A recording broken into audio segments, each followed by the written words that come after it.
Bentar.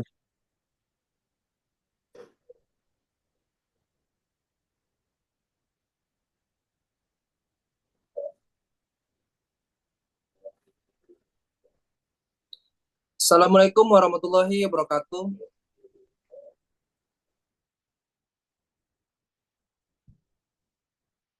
Di tengah-tengah perubahan iklim yang semakin ekstrim, urbanisasi cepat, dan krisis lingkungan yang menuntut data akurat secara geografis, kebutuhan akan metode pengumpulan data yang efisien dan adaptif makin mendesak. Pemerintahan, peneliti, hingga lembaga internasional kini berpacu mencari pendekatan survei yang lebih murah, cepat, tapi representatif. Dan disinilah spatial sampling jadi jawabannya. Baiklah, kami dari kelompok 3 dari kelas S2 ST3 akan menyampaikan materi sampling spasial pada malam hari ini yang beranggotakan kelompok saya sendiri Muhammad Rizaldi dan rekan saya Alta Gracia Freitas, Amelie Elsa Stinjak, Valentino Kristiadi, Dava Ibrahiliawan, Naila Kaisa Putri dan Yoga Prawira. Nah, hari ini kita tidak hanya akan membicarakan teori, kita akan mengajak teman-teman untuk melihat implementasi nyata mengenai kelebihan dan tentang spasial sampling sampai membedah studi kasus skala internasional langsung dari Finlandia.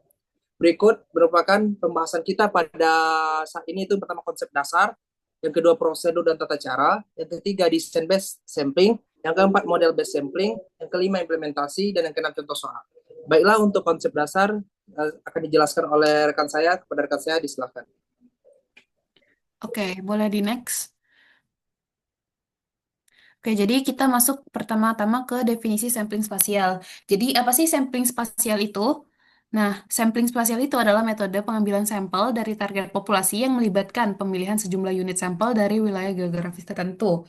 Kemudian, unit sampel yang terpilih ini akan digunakan untuk memperoleh informasi mengenai suatu parameter dari populasi di wilayah geografis. Juga umumnya, metode ini tuh digunakan untuk mengestimasi nilai rata-rata atau total parameter, memprediksi lokasi suatu objek yang dapat berpindah tempat, ataupun memperkirakan nilai pada lokasi yang sulit diamati. Next. Oke, berikutnya kelebihan sampling spasial. Jadi yang pertama itu dia tentunya efisiensi pada biaya dan waktu karena jumlah titik pengamatan yang lebih sedikit. Terus juga selain itu, waktu pelaksanaan survei akan lebih singkat dibandingkan jika harus mencacah seluruh area populasi. Lalu yang kedua, dapat menangkap pola spasial. Nah, spatial sampling ini sangat mempertimbangkan lokasi observasi yang dapat merekam pola spasial yang sering diabaikan dalam metode sampling lainnya, seperti pola klaster, tren geografis, ataupun area dengan risiko yang tinggi. Lalu yang terakhir adalah desain sampling yang lebih fleksibel. Jadi, sampling sampling spesial ini menyediakan beberapa pendekatan desain, baik desain based sampling maupun model based sampling, yang kemudian hal ini tuh dapat disesuaikan dengan tujuan penelitian, jenis data, serta kondisi lapangan yang ada. Oke, lanjut ke kekurangan sampling spasial. Jadi yang pertama dia itu non-repeatable, di mana pengambilan sampel dengan spasial sampling ini seringkali tidak dapat diulang pada lokasi yang sama karena sudah terdapat perbedaan seperti faktor alamnya berbeda, aksesnya juga berbeda, ataupun terdapat perubahan kondisi geografis. Lalu yang kedua ada ketergantungan autokorelasi spasial. Nah, seperti yang kita tahu, metode sampling spasial ini sangat bergantung pada asumsi bahwa nilai antar lokasi itu saling berkorelasi. Jika struktur spasial tidak dikenali atau terdapat kesalahan dalam pemodelan, maka estimasi itu bisa menjadi bias ataupun tidak efisien. Lalu yang terakhir, penurunan tingkat akurasi. Dibandingkan dengan pencacahan lengkap atau enumeration, sampling spasial ini menghasilkan estimasi nilai parameter dengan sedikit penurunan akurasi. Namun, baiknya penurunan ini tuh biasanya dianggap kecil aja atau negligible jika desain samplingnya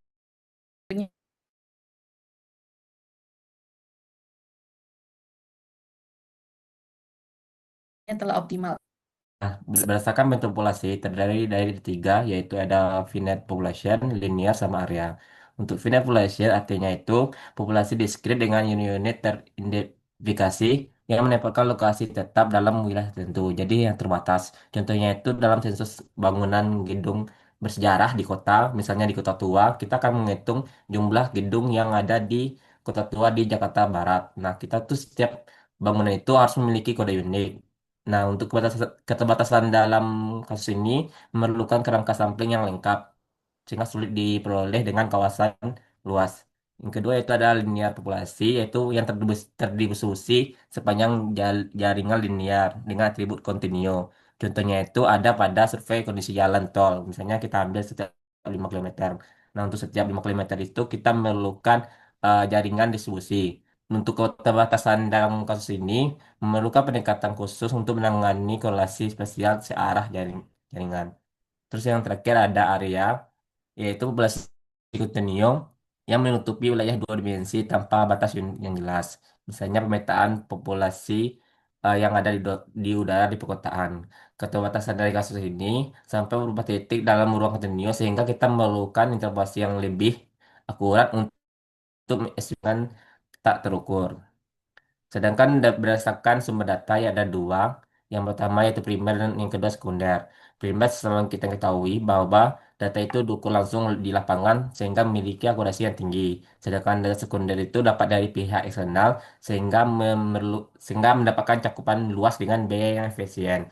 Contohnya itu pada pengukuran GPS untuk data primer maupun drone pada pemetaan.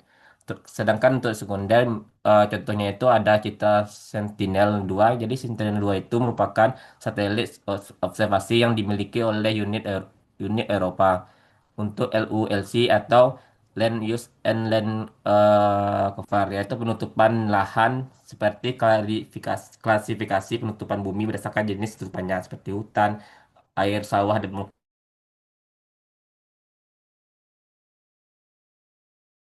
metode, yaitu seperti membuat kontur-kontur pada peta topografi.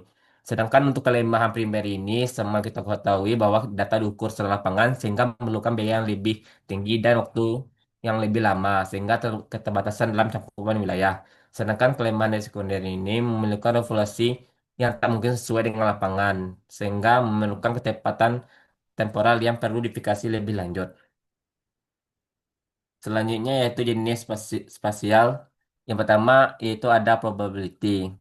Terdiri atas tiga di sini yaitu simple random digunakan pada yang seragam di area atau homogen. Yang kedua ada stratified yaitu pembagian sastra berdasarkan jenis kriteria tertentu. Contohnya itu berdasarkan jenis tanah, ada yang tanah vulkanik, gambut dan lain sebagainya.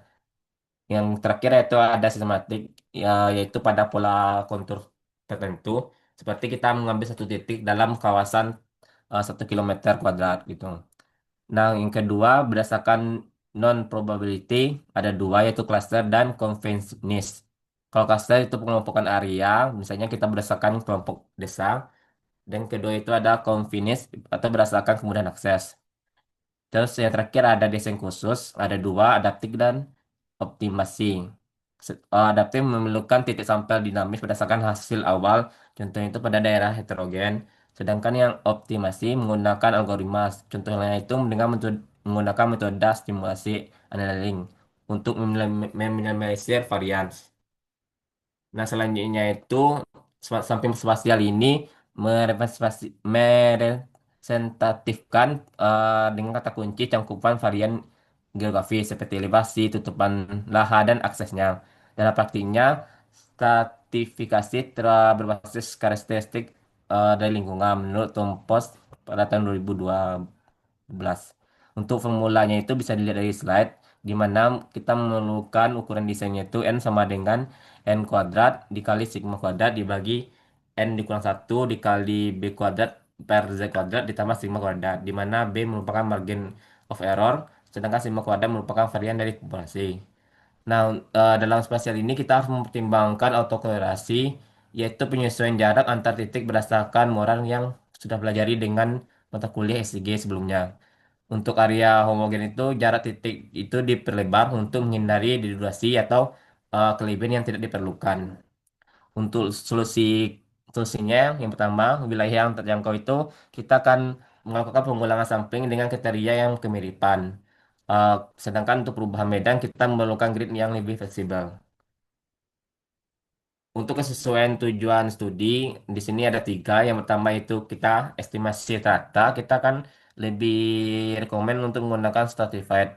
Sedangkan untuk deteksi hotspot polusi, polusi seperti kita akan menghitung polusi di udara, kita akan menggunakan systematic grid.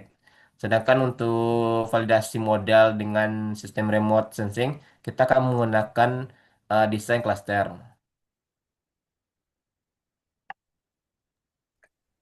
Selanjutnya Baik, akan dibahas oleh teman saya.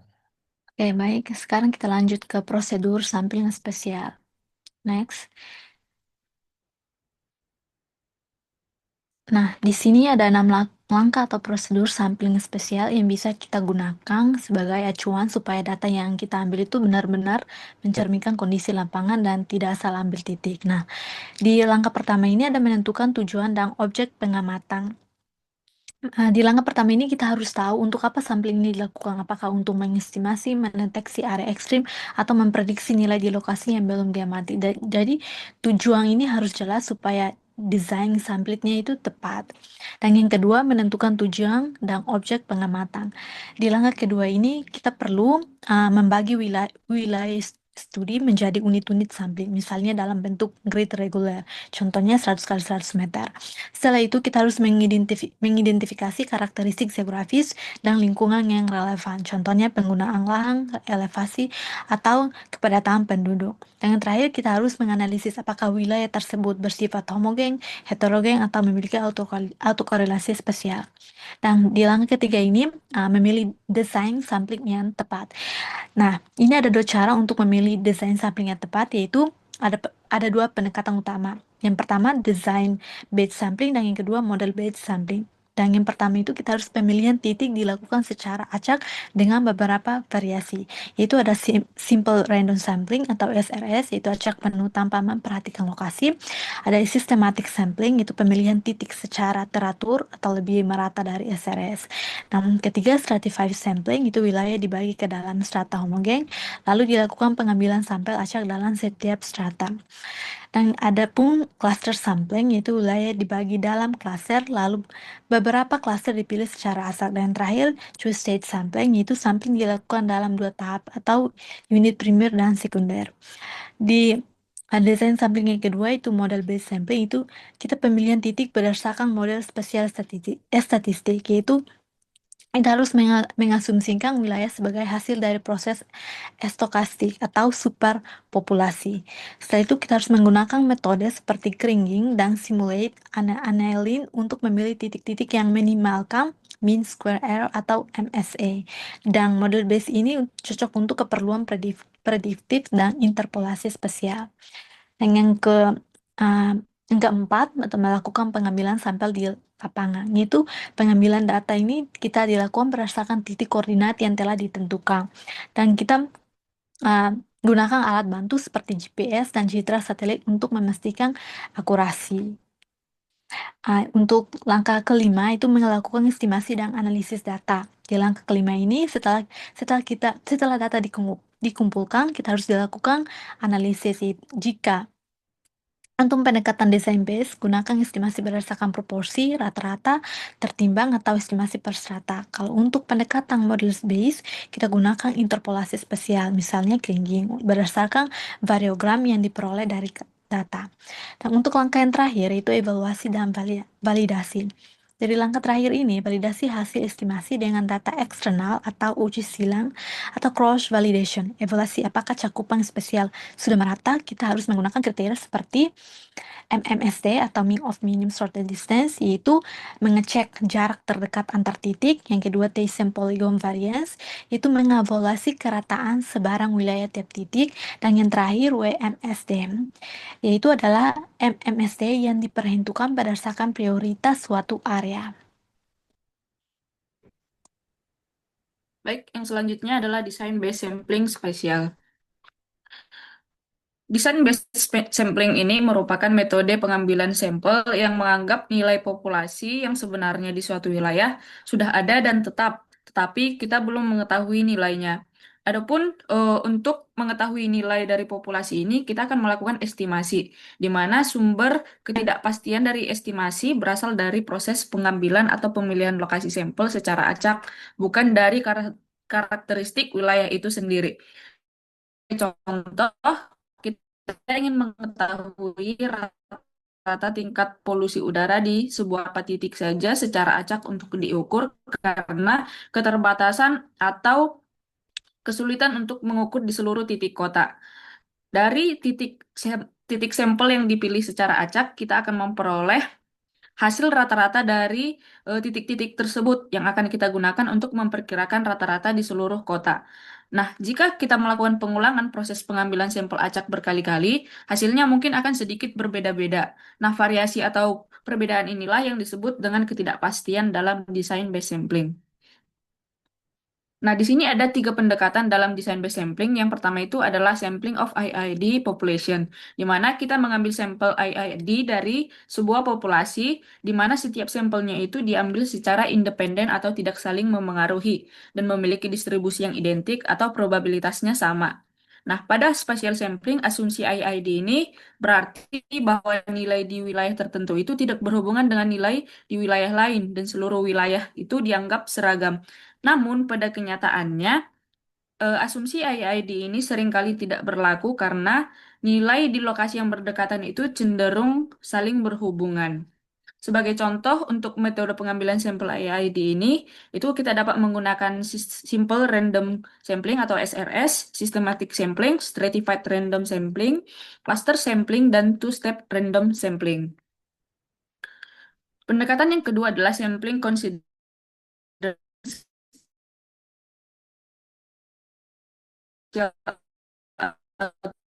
autokorelasi, di mana autokorelasi mirip atau terjadi autokorelasi positif.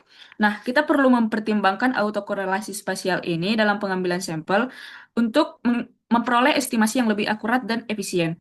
Salah satu metode yang dapat digunakan itu adalah systematic sampling, di mana titik sampel yang kita pilih itu akan menyebar secara teratur untuk menghindari terpilihnya titik yang terlalu berdekatan, atau kita akan menghindari atau mengurangi autokorelasi positif. Dan yang terakhir adalah sampling considering spatial heterogeneity, di mana heterogenitas spasial ini merupakan adanya perbedaan karakteristik antar bagian wilayah, di mana populasinya itu beragam atau tidak homogen. Tujuan kita mempertimbangkan heterogenitas spasial ini itu untuk memastikan sampel yang terpilih itu mewakili keragaman wilayah, sehingga hasil estimasi yang kita peroleh itu lebih akurat dan representatif. Salah satu metode yang dapat kita gunakan itu adalah stratified random sampling, di mana kita akan membagi wilayah tertentu menjadi strata berdasarkan suatu kategori atau karakteristik tertentu. Oke, selanjutnya model base sampling. Apa sih model base sampling? Model base sampling adalah pendekatan pengambilan sampel yang menganggap nilai-nilai di wilayah studi sebagai hasil dari suatu realisasi proses stokastik. Berbeda dengan desain base sampling, pendekatan ini mengandalkan asumsi model spasial yang lebih valid sebagai dasar estimasi.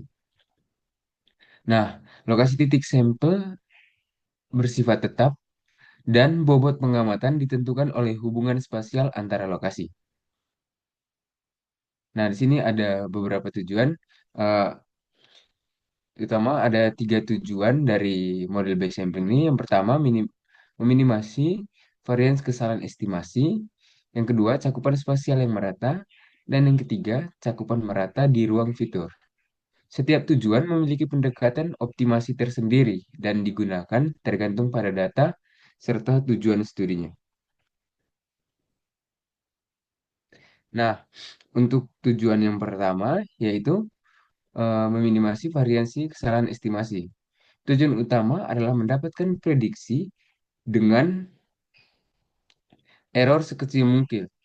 Umumnya diukur dengan mean square error. Nah, untuk itu digunakan metode Kriging. Apa sih metode Kriging? Metode Kriging yaitu teknik interpolasi spasial yang memberikan estimasi tak bias dan efisien. Keberhasilan metode ini sangat bergantung pada informasi mengenai struktur spasial data, khususnya variogram atau fungsi covariance spasial, yaitu fungsi yang menunjukkan hubungan antar titik berdasarkan jarak. Nah, Di sini ada dua metode optimasi titik sampel, yaitu yang pertama simulate annealing, yang artinya mencari konfigurasi terbaik titik sampel untuk menurunkan kriging variance. Metode yang kedua yaitu particle swarm optimization, yaitu menggunakan pendekatan berbasis populasi untuk menjelajahi solusi optimal. Nah, tujuan yang kedua yaitu cakupan spasial yang merata. Prinsip dasar dari equal spatial coverage adalah menghindari adanya area yang terlalu jauh dari titik sampel, sehingga kualitas representasi spasial dari fenomena yang diamati tetap tinggi. Tujuannya adalah menyebarkan titik sampel secara merata ke seluruh wilayah agar tidak ada area yang terabaikan. Nah, di sini ada tiga metode evaluasi yang digunakan untuk menguji desain sampling yang akan digunakan, yaitu yang pertama eh, MMSD atau Mean of Minimum Shortest Distance, yang artinya eh, mengukur jarak terpendek dari setiap lokasi grid ke titik sampel terdekat. Nah, semakin kecil MMSD di sini, semakin merata distribusi sampelnya. Metode yang kedua yaitu WMSD atau Weighted MMSD. WMS, WM, WMSD ini merupakan versi tertimbang dari MMSD. Setiap sel dalam wilayah diberi bobot berdasarkan prioritas atau kepentingannya. Dan metode yang terakhir yaitu Tyson Polygon Variance. Metode ini membagi wilayah ke dalam poligon berdasarkan titik terdekat atau Voronoi. Variasi luas poligon digunakan untuk mengukur ketidakseimbangan distribusi titik sampel. Nah, tujuan yang terakhir yaitu cakupan merata di ruang fitur.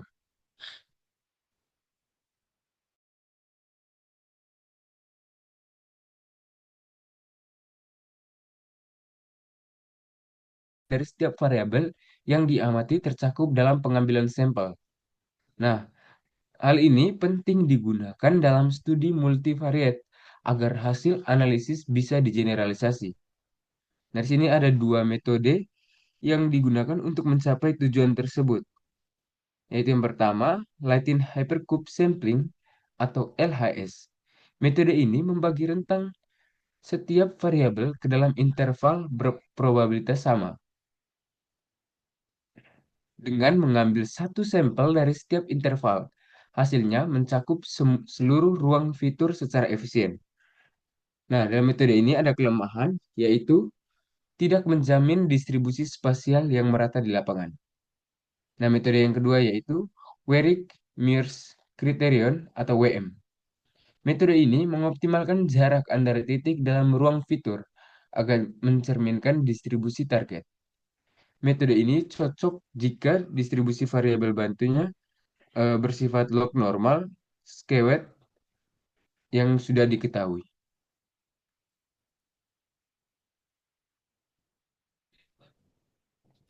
Nah, berikutnya merupakan implementasi dari sampling spasial. Baiklah, bagian yang pertama itu implementasi desain based sampling spasial, yang mana pendekatan ini digunakan ketika populasi dianggap tetap dan ketidakpastian hanya berasal dari proses pengambilan sampel secara acak. Contohnya, untuk mengestimasi rata-rata logam berat di lahan pertanian, wilayah studi dibagi ke dalam unit-unit sampling homogen, yang mana grid-nya itu regular, misalnya grid 100 kali 100 meter. Jika tersedia data tambahan seperti peta lahan, digunakan metode stratified random sampling untuk membagi wilayah menjadi strata, misalnya sawah, kebun maupun ladang. Lalu sampel diambil secara acak di setiap strata. Estimasi rata-rata dilakukan berdasarkan bobot proporsional terhadap luas atau variasi strata, menghasilkan estimasi yang tidak bias dan cocok untuk menggambarkan kondisi aktual saat ini. Nah, berikut contoh dari pengimplementasian desain based sampling tersebut. Yang mana di sebuah kawasan, misalkan di sebuah kawasan pertanian seluas 1.600 hektar, peneliti ingin mengukur kadar logam berat di tanah akibat dugaan pencemaran industri. Karena keterbatasan biaya, digunakanlah metode desain based spatial sampling dengan membagi wilayah menjadi grid 100 kali 100 meter dan menganggap populasi sebagai tetap. Wilayah dibagi menjadi 3 strata berdasarkan jenis tutupan lahan, sawah dekat industri, kebun campuran, dan ladang pinggiran. Dari total dari 160 unit, hanya 30 titik sampel yang bisa diuji di laboratorium, sehingga alokasi sampel dilakukan secara proporsional ke tiap strata. Titik diambil secara acak dalam tiap strata menggunakan GPS, lalu diuji kadar logamnya. Setelah pengambilan data, dihitung rata-rata tertimbang antara strata untuk memperoleh estimasi seluruh wilayah hasil, menunjukkan kadar logam tertinggi pada sawah yang dekat dengan industri. Pendekatan desain base ini dianggap efisien dan akurat karena menghasilkan estimasi tidak bias yang mewakili kondisi saat ini tanpa harus mengandalkan model statistik kompleks. Berikutnya yaitu implementasi dari model based sampling spasial, yang mana pendekatan ini menganggap data sebagai hasil dari proses stokastik atau superpopulation dengan nilai yang dipengaruhi oleh autokorelasi spasial. Tahap awal dimulai dengan pengambilan sampel eksplorasi untuk menghitung variogram yang kemudian digunakan untuk memilih titik sampel tambahan secara optimal agar meminimalkan varian prediksinya. Metode seperti Kriging variance minimization atau simulate annealing sering digunakan. Estimasi nilai pada alokasi tidak terukur dilakukan dengan interpolasi Kriging yang menghitung bobot berdasarkan hubungan spasial antar titik. Pendekatan ini efektif untuk prediksi dan pemetaan variabel lingkungan dalam skala luas. Contoh penerapannya seperti misalkan di sebuah kawasan pesisir yang rawan pencemaran, sekelompok peneliti lingkungan ingin memetakan distribusi kadar salinitas air tanah. Karena keterbatasan anggaran, mereka tidak bisa mengukur di semua lokasi. Maka digunakanlah pendekatan model based spatial sampling. Mereka memulai dengan mengukur salinitas di sejumlah titik eksplorasi awal. Dari data tersebut, mereka membangun variogram untuk memahami pola autokorelasi spasial, yaitu seberapa mirip nilai salinitas antara lokasi yang berdekatan. Berdasarkan model ini, peneliti memilih titik-titik tambahan secara strategis menggunakan metode seperti Kriging variance minimization agar prediksi di seluruh area menjadi lebih presisi. Setelah semua sampel dikumpulkan, peneliti menggunakan metode Kriging untuk menginterpolasikan nilai salinitas di lokasi-lokasi yang belum diukur. Hasilnya adalah peta spasial yang menggambarkan distribusi kadar salinitas dengan resolusi tinggi. Dengan pendekatan ini, peneliti dapat memperoleh pemetaan di lingkungan dan akuratnya hanya dengan sebagian kecil titik ukur, karena proses statistik memperhitungkan pola keterkaitan spasial antar lokasi. Berikutnya itu penggabungan dari metode sampling MSN untuk autokorelasi dan heterogenitas. Sampling MSN atau means of surface with non-homogeneity merupakan pendekatan model base yang menggabungkan autokorelasi spasial dan heterogenitas wilayah. Area dibagi ke dalam zona-zona homogen menggunakan data bantu seperti topografi atau penggunaan lahan. Lalu titik sampel dialokasikan berdasarkan luas atau tingkat variabilitas masing-masing zona. Distribusi ini dioptimalkan untuk mengurangi varian estimasi dan hasilnya dianalisis menggunakan interpolasi seperti Kriging. Metode ini sangat efektif untuk survei wilayah luas dengan kondisi lingkungan yang kompleks. Berikut misalkan di implementasinya di sebuah kabupaten dataran tinggi yang memiliki berbagai bentuk tutupan lahan, mulai dari hutan, kebun, hingga area permukiman. Peneliti ingin memetakan kadar karbon tanah secara efisien namun akurat. Karena wilayahnya ini menunjukkan keragaman landscape yang tinggi dan adanya autokorelasi spasial. Digunakanlah pendekatan sampling MSN. Langkah pertama yang dilakukan adalah membagi wilayah studi menjadi zona-zona homogen berdasarkan data NDVI dan elevasi. Wilayah hutan di lereng curam dipisahkan dari area kebun di dataran sedang serta dari lahan pertanian terbuka di dataran rendah. Masing-masing zona diasumsikan memiliki struktur spasial yang berbeda. Setelah zona ditentukan, peneliti mengalokasikan jumlah titik sampel secara berbeda di tiap zona, menyesuaikan dengan tingkat variabilitas dan luasnya. Zona dengan variasi yang tinggi dan luas yang besar diberikan lebih banyak di titik pengamatan. Titik-titik tersebut kemudian dikunjungi dan karbon tanah diukur. Selanjutnya, peneliti menggunakan metode Kriging untuk menginterpolasikan nilai karbon di area yang tidak diukur, menghasilkan peta sebaran karbon tanah dengan akurasi tinggi. Dengan pendekatan MSN ini, peneliti berhasil memetakan kondisi spasial yang kompleks tanpa perlu mengambil sampel berlebih karena desainnya sudah mempertimbangkan keragaman dan hubungan antar lokasi.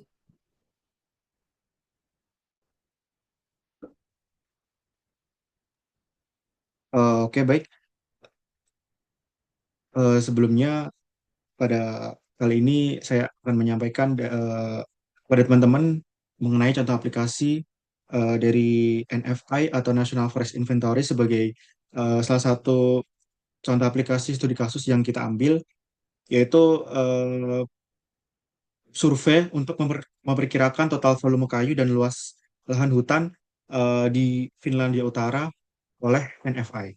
Nah, jadi NFI ini seperti yang saya katakan tadi kepada teman-teman, yaitu adalah sebuah survei untuk memperkirakan total volume kayu dan luas lahan yang sehat di wilayah pegunungan terpencil di Finlandia Utara. Nah, jadi pengukuran yang dilakukan ini sangat sangat bervariasi antar lokasi-lokasi sampel yang dan membutuhkan biaya yang sangat besar dan waktu yang sangat lama apabila survei dilakukan di seluruh area sampel. Nah, maka dari itu untuk menghemat biaya dan waktu serta meningkatkan efisiensi, survei yang dilakukan oleh NFI ini dapat dilakukan dengan double sampling atau dua fase. Nah, fase yang pertama ini adalah fase diambil sejumlah sampel awal atau sampel pertama yang diambil melalui data citra satelit yang beresolusi tinggi dan LIDAR. Nah, untuk meneliti variabel bantu atau auxiliary variable seperti variabel prediksi jenis hutan dan ketinggian pohon. Nah, variabel bantu ini tuh digunakan sebagai alat untuk membuat strata-strata atau pengelompokan area jenis hutan berdasarkan karakteristik karakteristik hutan yang berbeda. Kemudian fase yang kedua yaitu memilih sampel yang relatif lebih kecil dari klaster-klaster yang telah dilakukan pada fase yang pertama untuk meneliti variabel utama yaitu volume kayu dan kesehatan hutan di lapangan. Nah, kemudian pemilihan sampel pada fase kedua ini dilakukan dengan metode yang seimbang atau balance spasial seperti LPM atau GRTS. Dan alokasi yang dioptimalkan untuk meminimalkan varians dan memastikan bisa merepresentasikan baik di seluruh wilayah yang dilakukan sampel. Nah, kemudian dari eh, fase-fase tadi eh, di- diketahui bahwa jumlah populasi atau N besar itu sebanyak 56.446 jumlah populasinya. Nah, itu populasinya itu dialokasikan dalam bentuk grid-grid yang berukuran 750 meter kali 750 meter. Nah, kemudian pada fase pertama itu diambil jumlah sampelnya yang distratifikasi yaitu 9 kali dari jumlah populasinya yang menghasilkan 508.014 klaster yang berukuran atau dialokasikan dengan grid-grid berukuran 250 meter kali 250 meter. Nah, kemudian baru di fase kedua, itu dari fase pertama diambil sampel sejumlah 195 klaster dari sejumlah klaster dari fase pertama. Nah, seperti yang saya katakan tadi pada teman-teman, pada fase pertama itu pada populasinya itu adalah mencakup seluruh area lahan di wilayah studi, yaitu wilayah hutan di Finlandia Utara. Nah, kemudian untuk sampelnya itu adalah semua titik-titik referensi cluster yang berupa sub-subgrid berukuran 750 meter kali 750 meter. Nah, pada setiap cluster fase yang pertama itu akan dialokasikan pada 5 strata, yaitu ada strata ke-0, strata 1, strata 2, strata 3, dan strata 4-5. Nah, kenapa sih dilakukan stratifikasi? Yaitu bertujuan untuk mengelompokkan klaster-klaster berdasarkan perkiraan dari proporsi plot berhutan dan volume tegakan pohon atau volume dari ketinggian pohon.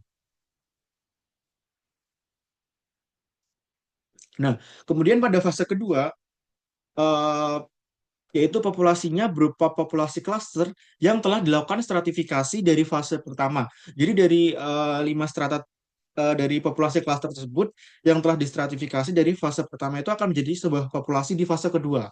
Nah, kemudian sampelnya itu sejumlah 195 klaster. Pada bagian sebelah kiri itu terdapat 5 strata yang didefinisikan, yaitu untuk strata ke-0 itu adalah klaster dengan penggunaan lahan selain kehutanan, misalnya pertanian, bangunan, dan jalan. Nah, strata ini eh, sengaja dibuat untuk memastikan inklusi plot penggunaan lahan lain dalam sampel itu, karena meskipun lahan kehutanan mencakup lebih dari 99% dari area di Finlandia Utara, pemantauan penggunaan lahan lain penting dilakukan untuk inventarisasi dari gas rumah kaca. Kemudian strata yang ke-1 itu yaitu sebagian besar plot di klaster ini diharapkan berada pada lahan hutan produktif. Jadi strata pertama, strata 1 ini adalah sebagian besar dari lahan hutan produktif, yaitu sebesar lebih dari 90% lahan yang berhutan. Kemudian strata yang kedua itu adalah sekitar setengah dari plot di klaster yang berada pada lahan hutan yang produktif. Strata yang ketiga itu adalah sebagian besar plot cluster yang berada pada lahan hutan yang kurang produktif atau bahkan tidak produktif. Kemudian strata yang terakhir itu adalah strata 45, itu sebagian besar dari plot cluster yang berada pada lahan kehutanan yang tidak produktif. Yaitu berkisar lebih dari 85% yang area yang tidak berhutan. Kemudian pada gambar yang ke kiri bawah itu ada area yang distratifikasi, yaitu pada warna hijau tua itu adalah menggambarkan lahan-lahan yang berhutan. Kemudian pada hijau muda bisa dilihat teman-teman itu adalah lahan-lahan lain selain berhutan, yaitu ada lahan pertanian, ada lahan bangunan dan jalan. Dan pada yang gambar warna abu-abu itu berupa air atau perairan gitu. Jadi eh, mengapa sih klaster klaster melakukan stratifikasi? Jadi pengambilan sampel pada dua fase ini atau double sampling dengan stratifikasi tingkat klaster seperti yang saya jelaskan tadi pada gambar di samping, itu dapat mengilustrasikan salah satu opsi untuk melakukannya dengan asumsi bahwa kita ingin mengambil sampel area yang diperkirakan lebih berhutan, lebih lebat daripada area yang diperkirakan kurang berhutan. Kemudian pengambilan sampel cluster tentunya untuk mengefisiensikan biaya, karena mengingat biaya yang dibutuhkan untuk melakukan pengambilan sampel ini sangat besar. Jadi ya, yang ketiga adalah menggunakan pengambilan sampel secara sistematik spasial di lokasi klaster plot lapangan untuk mencapai balance spasial dari sampel tersebut. Nah, jadi dari pada gambar peta yang di slide ini adalah menggambarkan lahan-lahan yang distratifikasi berdasarkan rata-rata dari volumenya per meter kubik per hektar. Jadi untuk strata ke 0 itu pada warna putih 0 sampai 20. Kemudian strata yang pertama itu pada warna hijau muda yang 21 sampai 40 dan seterusnya sampai yang strata 45 itu warna hijau tua yang 101.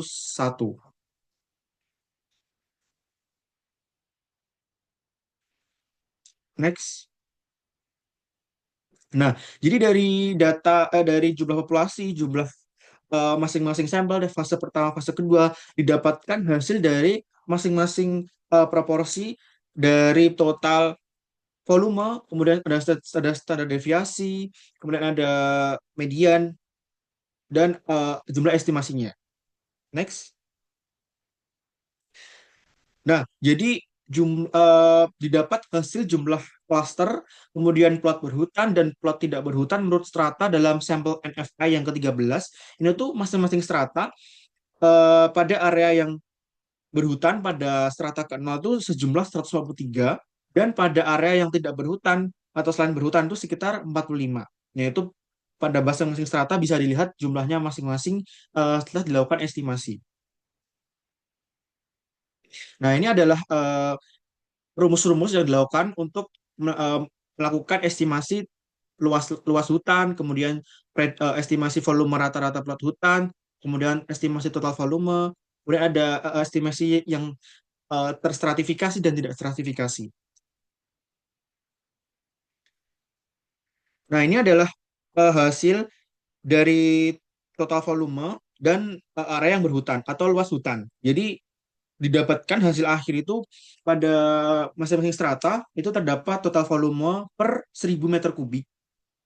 Kita ambil contoh yang paling tinggi itu ada di strata 45, yaitu 1378 per 1000 meter kubik.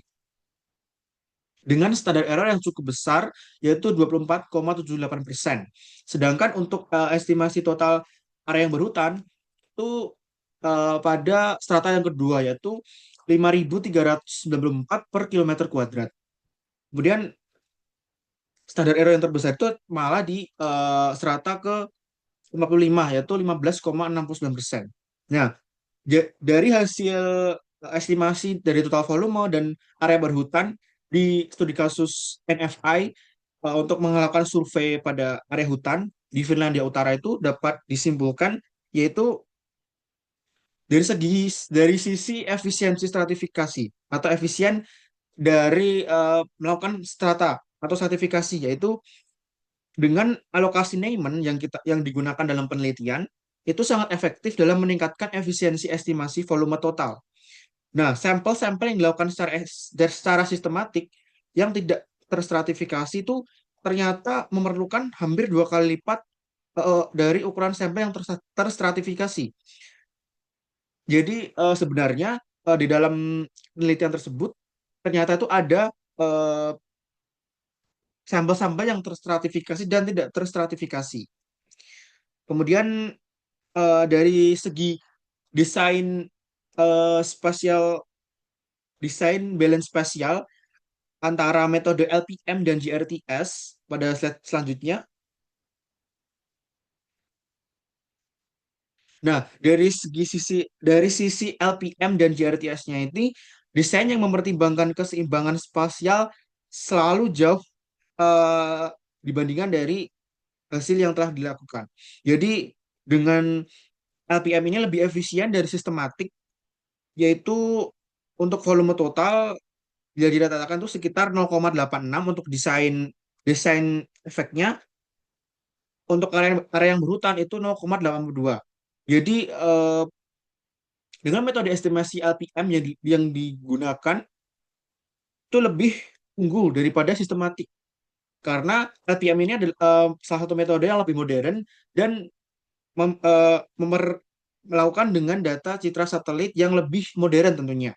Jadi dengan penggantian sistematik ke LPM ini berpotensi akan menghemat biaya survei sekitar 14%. Jadi keunggulan ini tuh bisa disebabkan karena keteraturan spasial dan keseimbangan balance spasialnya dalam strata. Kemudian eh, keberhasilan dari strata tersebut dalam tingkat klaster itu juga mengindikasikan bahwa sebagian besar dari apa namanya strata yang dilakukan pada tingkat klaster itu berproporsi lebih bagus daripada eh, dengan menggunakan metode stratifikasi. Mungkin penjelasan saya cukup.